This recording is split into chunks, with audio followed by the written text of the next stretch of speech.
आदर आदाब अभिनंदन आभार साथियों, जब से मैंने अपनी टीवी स्क्रीन पर इलेक्शन के रिजल्ट देखे हैं, वाकई में मेरे मन में एक प्रश्न बार बार उमड़ रहा है कि आखिर बीजेपी ही क्यों जीती।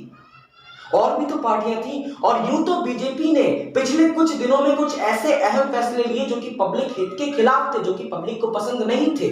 बीजेपी द्वारा पेट्रोल के दामों को बढ़ाया गया जो कि पब्लिक को स्वीकार नहीं था। बीजेपी द्वारा गैस सिलेंडर के दामों को बढ़ाया गया, डीजल तक के दामों को बढ़ाया गया जो कि पब्लिक को स्वीकार नहीं था।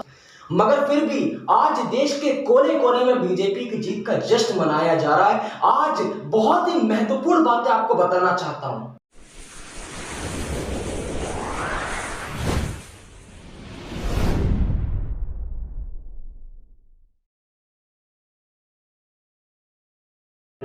नमस्कार साथियों, आज एक बार फिर मैं अक्षय श्रीवास्तव प्रेम पूर्वक आप सभी का अपने इस चैनल पर आज हार्दिक स्वागत करता हूं।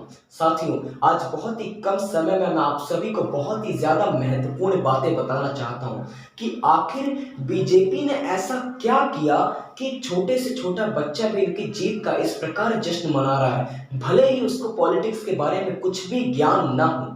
सबसे पहले आपको समझना पड़ेगा, बीजेपी ने अपनी ब्रांड इक्विटी तैयार करी।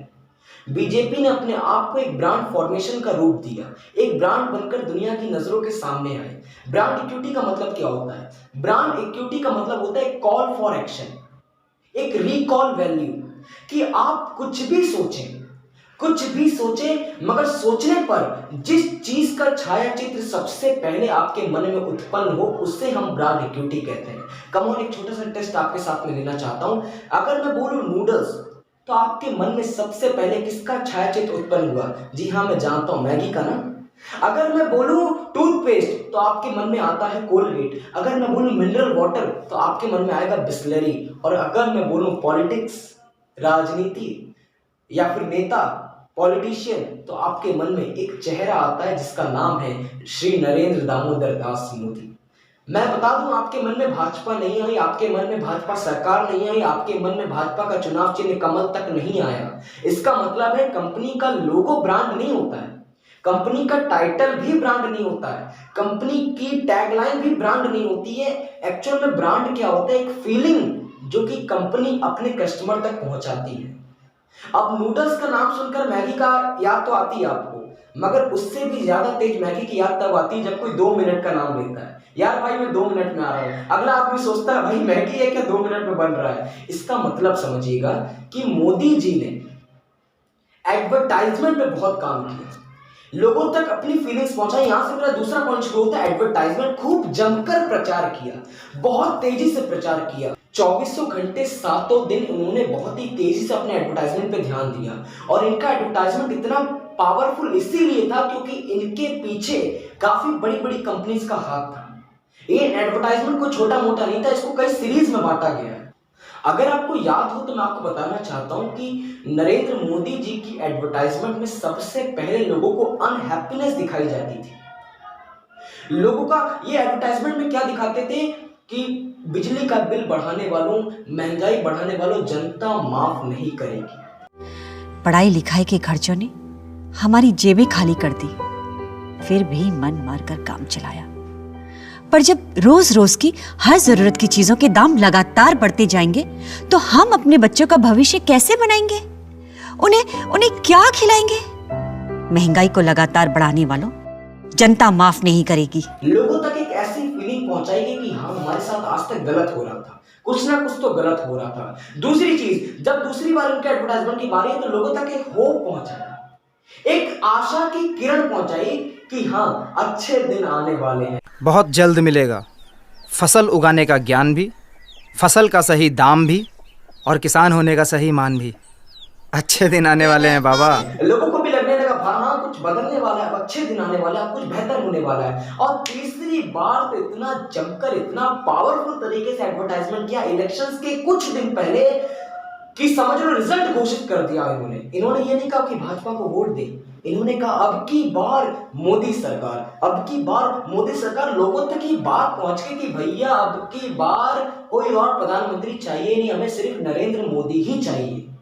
और इसमें भी एक बहुत बड़ा राज छुपा है, अब की बार मोदी सरकार। देखिए, अब की बार भाजपा सरकार नहीं बोला, अब की बार कमल सरकार भी नहीं बोला। अब मोदी सरकार थोड़ी ना है, सरकार मोदी की थोड़ी ना है, सरकार तो भाजपा की है। मोदी तो एक ब्रांड वैल्यू बनकर लोगों के सामने आए। लोगों को ये नहीं पता है भारत देश के प्रधानमंत्री नरेंद्र दामोदर दास मोदी है, भारत देश के प्रधानमंत्री मोदी है। मोदी, हाँ मोदी। देखिए, मोदी गुजराती वर्ड है ना, जीवन में करो मोटू करो, जो बचपन से इनको सिखाया गया, जीवन में करो मोटू करो, जो कुछ बड़ा करना है। आपको नरेंद्र मोदी का अगर इतिहास पता हो तो मैं आपको बताना चाहता हूं, मोदी जी के लिए इतना आसान नहीं था इलेक्शन जीतना, और जीतना तो दूर की बात है, इलेक्शंस में आना, राजनीति में एंटर करना मोदी जी के लिए बहुत मुश्किल कार्य था। क्योंकि अगर हम इतिहास उठाकर देखें तो बहुत सारी पार्टियां ऐसी हैं कि यदि कोई व्यक्ति राजनीति में एंटर होता है तो कहीं ना कहीं राजनीति उसे भेंट स्वरूप दी जाती है उसके माता या फिर पिता द्वारा। मगर नरेंद्र मोदी जी के पास ऐसा कोई भी सपोर्ट नहीं था। ना तो उनकी माता जी राजनीति से अहम रिश्ता रखती थी, ना तो उनके पिताजी राजनीति से अहम रिश्ता रखते थे। तो सबसे बड़ी प्रॉब्लम तो यही थी कि राजनीति में एंटर कैसे करें। दूसरी चीज, ये राजनीति में तो एंटर हो गए, तो एज अ रीजनल लीडर, या आपको पता होगा गुजरात के पहले सीएम थे, पहले चीफ मिनिस्टर थे गुजरात के, अब भारत देश के प्राइम मिनिस्टर बन गए। तो गुजरात एक स्टेट लेवल का वर्क होता है और इंडिया का प्राइम मिनिस्टर एक नेशनल लेवल का वर्क होता है। तो एक स्टेट लेवल से एक नेशनल लेवल पर नरेंद्र मोदी जी अपने आप को कैसे लाए, बहुत ही बड़ा प्रश्न है। दूसरी चीज देखा जाए तो इनके नाम पर बहुत सारी कंट्रोवर्सीज हैं। आपको मैं समय देता हूं, आज गूगल पर सर्च करिएगा वर्ल्ड बिगेस्ट क्रिमिनल। गूगल भी हाथ जोड़ के आपसे माफी मांगेगा कि हम क्षमा चाहते हैं, मगर हम आपको झूठ नहीं बताना चाहते, हम आपको सत्य बताना चाहते हैं। सत्य बताना हमारा कर्तव्य है। वर्ल्ड बिगेस्ट क्रिमिनल की लिस्ट में आज एक नाम नरेंद्र मोदी जी का भी है। इतनी बड़ी कंट्रोवर्सी उनके नाम पर है, तो इतना आसान नहीं था उनके लिए चुनाव लड़ना। तीसरी चीज, जब इन्होंने पहली बार प्रधानमंत्री पद के लिए चुनाव लड़े तो इनकी उम्र कुछ 63 वर्ष थी। 63 वर्ष। भारत देश इस बात को स्वीकार नहीं करता कि एक बूढ़ा व्यक्ति चुनाव लड़ने आया है, मगर सिर्फ और सिर्फ अपनी एडवर्टाइजमेंट के ताकत पर, अपनी एडवर्टाइजमेंट को, एक अपनी ब्रांड इमोशन को इतना तेज जनता तक पहुंचाया कि हाँ, आज एक नरेंद्र मोदी एक सफल लीडर के रूप में हमारे सामने खड़े हैं। इतना तेज अपने आप को एक ब्रांड के रूप में फैलाया। दूसरी चीज, अगला पॉइंट आपको बताना चाहता हूं कि नरेंद्र मोदी जी ने, हमने पिछले कुछ दिनों में देखा, नरेंद्र मोदी जी ने देश के लोगों के लिए ज्यादा काम नहीं किया। इस बात को गौर करिएगा, देश के लोगों के लिए ज्यादा काम नहीं किया, देश के हित में ज्यादा काम किया, देश के लिए ज्यादा काम किया। आपको याद दिला दूं, 14 फरवरी को पुलवामा अटैक हुआ था। पूरे देश में बहुत ही खराब माहौल शुरू हो गया था। लोगों को उम्मीद थी सरकार से, सरकार कुछ करेगी, सरकार कुछ करेगी, मगर इतनी बड़ी उम्मीद नहीं थी कि सरकार इतना बड़ा फैसला एकदम शांति से लेगी।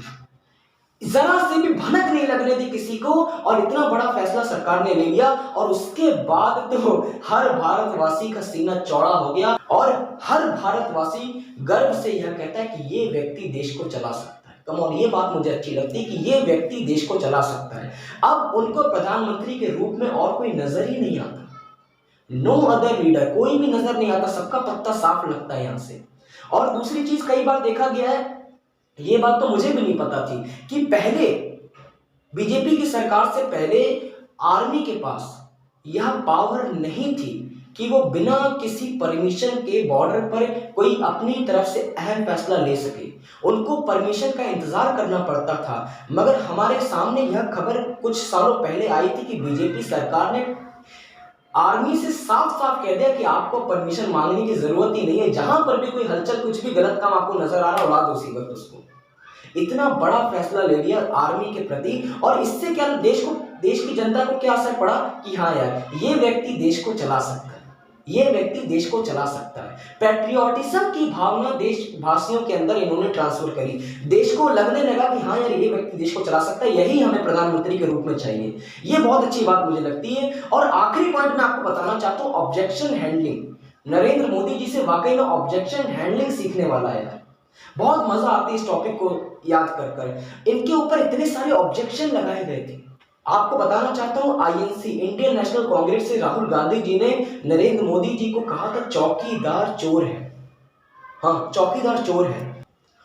और इन्होंने क्या किया, एक नेगेटिव फीलिंग को एक पॉजिटिव फीलिंग में कन्वर्ट कर दिया।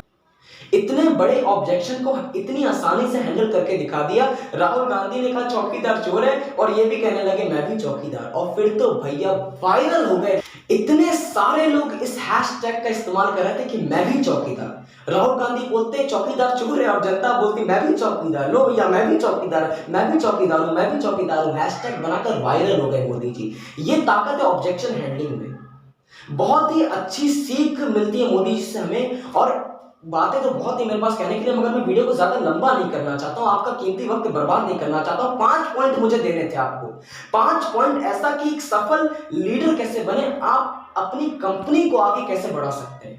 देखिए बचपन से ही हमें इकोनॉमिक्स और सिविक्स साथ ही में पढ़ाई गई है। सिविक्स का मतलब होता है पॉलिटिकल जानकारी, और दूसरी चीज इकोनॉमिक्स का मतलब होता है बिजनेस की जानकारी। तो बिजनेस और पॉलिटिक्स को अगर हम एक नजर से देखे जाए तो दोनों में एक ही कार्य होता है। इसलिए आपका क्या फर्ज बनता है कि यदि आप सच्चे देश प्रेमी हैं तो इस वीडियो को आगे की तरफ फैला दें।